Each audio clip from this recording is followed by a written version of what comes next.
ನಮಸ್ಕಾರ ವೀಕ್ಷಕರೇ, space X rocket ಇವತ್ತು ಚಂದ್ರನಿಗೆ ಅಪ್ಪಳಿಸಲಿದೆಯಂತೆ. ಹಾಗಾದ್ರೆ ಇದರ ಪರಿಣಾಮ ಏನಾಗಬಹುದು? ಚೀನಾ 10 ವರ್ಷದ ಹಿಂದೆ ಬಾಹ್ಯಾಕಾಶಕ್ಕೆ ಹಾರಿಬಿಟ್ಟಿದ್ದು ಇದೇ ನೌಕೆಯನ್ನೇ. ನಿಮ್ಮೆಲ್ಲ ಪ್ರಶ್ನೆಗಳಿಗೆ ಉತ್ತರ ಬೇಕು ಅಂದ್ರೆ ಈ ವಿಡಿಯೋವನ್ನ ಪೂರ್ತಿಯಾಗಿ ನೋಡಲೇಬೇಕು. ನೀವಿನ್ನೂ ಕೂಡ ನಮ್ಮ ಯೂಟ್ಯೂಬ್ ಚಾನಲ್ ಅನ್ನ ಸಬ್ಸ್ಕ್ರೈಬ್ ಮಾಡಿಲ್ಲ ಅಂದ್ರೆ ದಯವಿಟ್ಟು ಸಬ್ಸ್ಕ್ರೈಬ್ ಮಾಡಿ, ಹಾಗೆ ಪಕ್ಕದಲ್ಲಿರುವಂತಹ ಬೆಲ್ ಬಟನ್ ಅನ್ನ ತಪ್ಪದೇ ಒತ್ತಿ.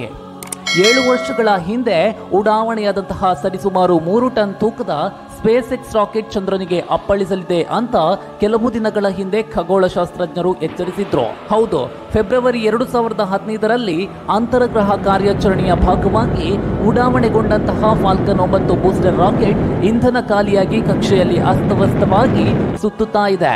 ಈಗ 4 ಟನ್ ತೂಕದ ಸೆಕೆಂಡ್ಗೆ 2.58 ಕಿಲೋಮೀಟರ್ ವೇಗದಲ್ಲಿ ಸಂಚರಿಸುವಂತಹ ರಾಕೆಟ್ ಚಂದ್ರನನ್ನ ಅಪ್ಪಳಿಸುವಂತಹ ನಿರೀಕ್ಷೆ ಇದೆ ಅಂತ ಖಗೋಳಶಾಸ್ತ್ರಜ್ಞರು ತಿಳಿಸಿದ್ದಾರೆ. ಖಗೋಳ ವಿಜ್ಞಾನಿ ಬಿಲ್ ಗ್ರೇ ಈ ರಾಕೆಟ್ ಪಥವನ್ನ ಟ್ರ್ಯಾಕ್ ಮಾಡ್ತಾ ಇದ್ದಾರೆ. ರಾಕೆಟ್ ವೀಕ್ಷಿಸ್ತಾ ಇರುವಂತಹ ಖಗೋಳ ಶಾಸ್ತ್ರಜ್ಞರು ಡೇಟಾವನ್ನ ಸಂಗ್ರಹಿಸ್ತಾ ಇದ್ದು ಯಾವಾಗ ರಾಕೆಟ್ ಚಂದ್ರನಿಗೆ ಅಪ್ಪಳಿಸಬಹುದು ಅಂತ ಲೆಕ್ಕಾಚಾರ ಮಾಡ್ತಿದ್ದಾರೆ. ಮಾರ್ಚ್ 4ರಂದು ಈ ರಾಕೆಟ್ ಅಪ್ಪಳಿಸಬಹುದು ಅಂತ ಅಂದಾಜಿಸಲಾಗಿದ್ರು ಚಂದ್ರನ ಯಾವ ಭಾಗಕ್ಕೆ ಅಪ್ಪಳಿಸಬಹುದು ಎಂಬುದನ್ನ ನಿಖರವಾಗಿ ಹೇಳಲು ಸಾಧ್ಯವಿಲ್ಲ. ಇದು ಬಹಳ ಕಠಿಣ ವಿಚಾರ ಅಂತ ತಜ್ಞರು ತಿಳಿಸಿದ್ದಾರೆ. ಯಾವುದೇ ಉದ್ದೇಶವಿಲ್ಲದೆ ಬಾಹ್ಯಾಕಾಶದ ಕಸವೊಂದು ಚಂದ್ರನ ಮೇಲೆ ಅಪ್ಪಳಿಸ್ತಾ ಇರೋದು ಇದೇ ಮೊದಲು.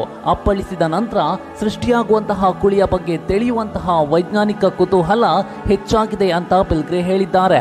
ಅಲ್ಲದೆ ಬಿಲ್ ಗ್ರೇ ಅವರು ಪ್ರಾಜೆಕ್ಟ್ ಫ್ಲೋಟೋ ಸಾಫ್ಟ್ವೇರ್ ನ ಬಳಸಿ ಈ ರಾಕೆಟ್ ನ ಚಲನೆಯನ್ನ ಪತ್ತೆ ಹಚ್ಚಿದ್ದಾರೆ. ಅದು ಗಂಟೆಗೆ 9300 ಕಿಲೋಮೀಟರ್ ವೇಗದಲ್ಲಿ ಸಂಚರಿಸ್ತಾ ಚಂದ್ರನ ಕತ್ತಲ ಭಾಗದ ಮೇಲೆ ಉರುಳಿಕೊಳ್ಳಲಿದೆ. ಚಂದ್ರನ ಈ ಭಾಗ ಸೂರ್ಯನಿಂದ ಬಹಳ ದೂರದಲ್ಲಿ ಇರೋದ್ರಿಂದ ಅಲ್ಲಿನ ಬೆಳಕೇ ಇರೋದಿಲ್ಲ. ಆದ್ದರಿಂದ ಟೆಲಿಸ್ಕೋಪ್ನಲ್ಲಿ ಈ ಘಟನೆಯನ್ನ ವೀಕ್ಷಿಸಲು ಸಾಧ್ಯವಿಲ್ಲ. ಒಂದು ಅಂದಾಜಿನ ಪ್ರಕಾರ ಚೀನಾ 10 ವರ್ಷದ ಹಿಂದೆ ಬಾಹ್ಯಾಕಾಶಕ್ಕೆ ಹಾರಿಬಿಟ್ಟಿದ್ದಂತಹ ನೌಕೆ ಇದಾಗಿರಬಹುದು ಅಂತ ಹೇಳಲಾಗ್ತಾ ಇದೆ. ಆದರೆ ಖಚಿತವಾದಂತಹ ಕಾರಣ ಯಾರಿಗೂ ಗೊತ್ತಿಲ್ಲ. ಒಟ್ಟಿನಲ್ಲಿ ಇದು ಅಪ್ಪಳಿಸಿದ ನಂತರ ಇಸ್ರೋದ ಚಂದ್ರಯಾನ 2 ಹಾಗೂ ನಾಸಾದ LRO ನೌಕೆಗಳು ಗುರುತಿಸಲಿವೆ. ಆಗ ಪರಿಸ್ಥಿತಿಯ ನಿಜವಾದಂತಹ ಚಿತ್ರಣವೂ ಸಿಗಲಿದೆ. ಪ್ರಿಯ ವೀಕ್ಷಕರೇ, ಈ ವಿಡಿಯೋ ನಿಮಗೆ ಇಷ್ಟವಾಗಿದ್ದರೆ ದಯವಿಟ್ಟು ಲೈಕ್ ಮಾಡಿ, ಶೇರ್ ಮಾಡಿ ಹಾಗೂ ಕಾಮೆಂಟ್ ಮಾಡಿ ತಿಳಿಸಿ. ಮತ್ತಷ್ಟು ಕುತೂಹಲಕಾರಿ ಮಾಹಿತಿಗಳೊಂದಿಗೆ ಮುಂದಿನ ವಿಡಿಯೋದಲ್ಲಿ ಮತ್ತೆ ಸಿಗೋಣ. ಅಲ್ಲಿವರೆಗೂ ಜೈ ಹಿಂದ್, ಜೈ ಕರ್ನಾಟಕ.